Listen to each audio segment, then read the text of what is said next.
outlet, please, and go right ahead. Sure. Hello, everyone. This is Eric Thomas with the Quintessential Gentleman. We love the name of your publication. Thank you. Thank you so much. And I really, really enjoyed at least the as many episodes as I could get in. A couple of them, but they are really, really good. I'm looking forward to finishing it. But thank you so much for this time. And I want to just get right into it and ask both of you, and we can start with Mallory, about what was it about this story that made you wanted to be a part of it? Oh my God, everything. I mean, I was already a fan of Octavia Butler before I had gotten the audition, before that I had read Brandon's adaptation. And oh my God, I just loved the fact that it was like this huge, amazing world that had so many possibilities inside of a historical fiction. That to me was just something that was so brilliant and revolutionary, and something I had never kind of seen or heard of before. So that excited me. Yeah. Awesome, awesome. Micah?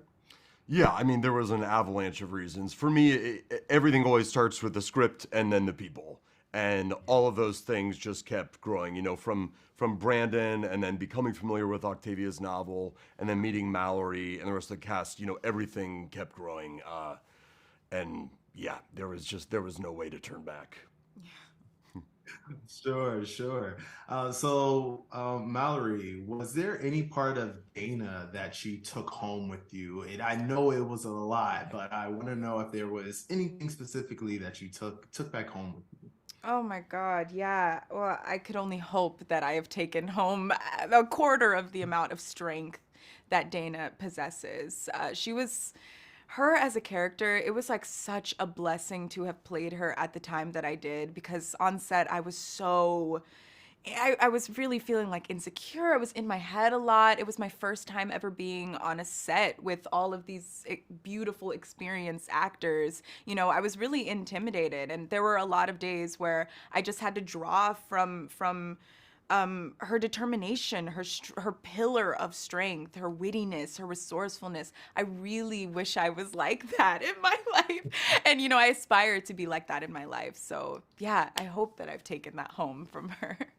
The irony Yeah, of go ahead. Well, I was just gonna say the irony of Mallory feeling insecure is such a joke because the rest of us, those of us who are experienced, would sit back and watch her and be like, we can't do that. We could never do what she does.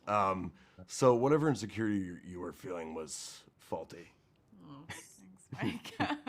Listen, I'm watching it and I'm like, she don't even care about like going back home. It's like, no, she's like, no, good, let's figure it out. And Kevin's like, no, we got to figure it out. Let's go. Yeah, no. Oh my God. We always joke that if Kevin didn't go back in time, that it kind of ruined his Sunday. Like he usually goes to ramen. Yeah, And he goes to see a movie. He goes to see a movie and goes to the record store, and that was all taken away.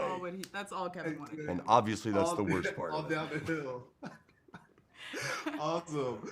So, Micah, what was it like playing a white man, kind of in this, like, I think it's like the 1800s, a long time ago, but with all the knowledge of like living in the 2000s, the 2010s, and all of that? How was it?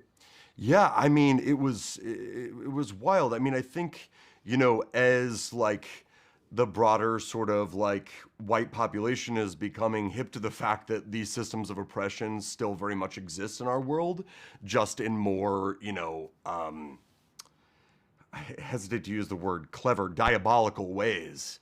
That going back and sort of seeing those systems incarnate and in front of him, I think is sort of certainly something I don't think he ever thought he'd have to face. But also that, they're navigating or going to be navigating an interracial relationship in 2016, which is, its own conversation and a conversation about how you move in the world together and as individuals. Those conversations are forced on them, very, very quickly when they have to go back in time. And the things they contend with are perceptible. There's a very, very clear system and a very clear hierarchy that I think Kevin is very uncomfortable ascribing to, but recognizes that that's necessary for Dana's safety and for their mutual survival. For sure. So we know what Kevin does in this scenario, but Mike, I want to know, what would you do if you're the second time you're meeting this person, y'all got intimate, and then she disappears? Is there, you're waiting to see where she's at? Is the next day happening? I mean, I think that my first response would be like, I must have been dropped acid without my knowledge. And so I should be committed. But honestly, it's really hard to talk about. It's hard to imagine, frankly. And I think one of the things I like so much about the show is that, I think there's a lot of tropes in sci-fi and time travel things where the people go back in time and they know exactly what to do, how to respond to it, and they sort of draw upon their heroic nature very quickly. And I just think that's not honest. The truth is that you're going to go back in the first, couple hours that you're there, you're going to be wondering whether or not this is real. I don't think he can really take in, and I imagine that would be my response too, probably shock. Sure. Yeah. So I will ask this question to both of you, and then we'll, start with Mallori. How has being a part of this series changed your perspective on American history, or has it changed, or did it kind of reinforce what you already know?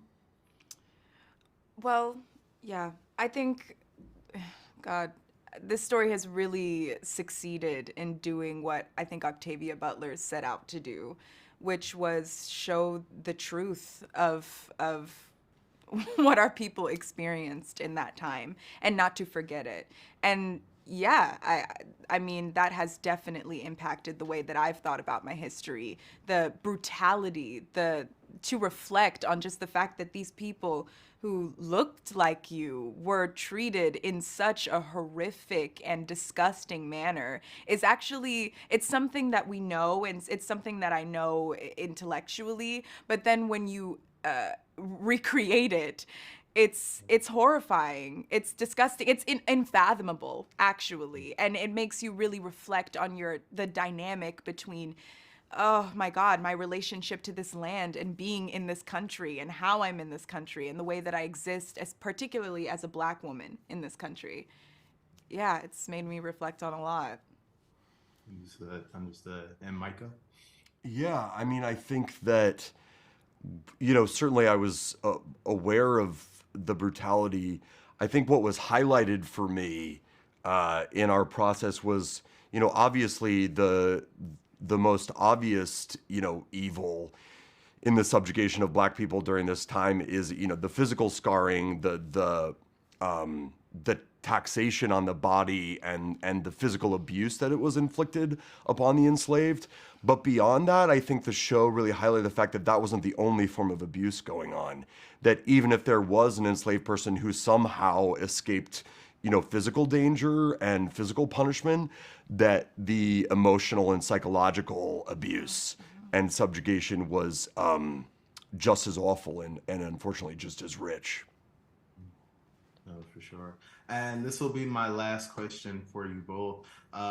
There's a lot of conversation around critical race theory being taught and teaching, true, authentic Black history. What are your thoughts on those topics and how, in your belief, if the history should be told in our schools?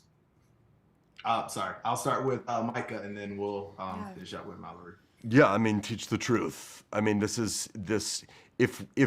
if you want to be proud of this country, and I think a lot of times it's really hard to be proud of this country, it has to start with, an honest conversation about how this country started, and the words that, people ascribe to us, the greatness that people describe to it, is really about, a country that was birthed and formed off of the backs of enslaved people.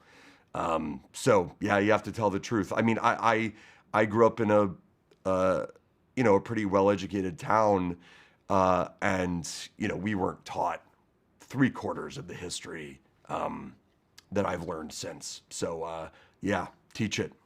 Watch our show. Yeah, sure. Yeah. Mallori. Oh my God. I mean, you know, if there are people out there who truly do not encourage or want to learn about the history of our country, I would ask them to challenge why they feel that way. And I would also ask them to challenge why we keep feeling the need to police the retelling of Black history in particular.